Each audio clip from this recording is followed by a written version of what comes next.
While most games and apps on the Nintendo Switch come with a price tag, the Crunchyroll app is available for free download. You can enjoy ad-supported episodes and access premium features all right from your Switch. Here's how to get started. Light up your console, then open the Nintendo eShop on your Switch. Let it load up, then search for Crunchyroll and select the official app. Click the free download option, which will be available for you. I've already installed it. The app is about 110 MB in size.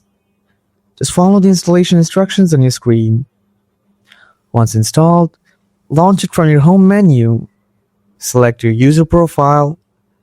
Now wait for the app to load. After that, simply log in or create an account to enjoy Crunchyroll. The Crunchyroll anime library is vast, so you can watch any anime you want. Crunchyroll on Nintendo Switch offers free ad-supported anime with premium tiers and offline downloads for mega fan users. It's a great choice, though you might encounter a few minor glitches and there's no profile support.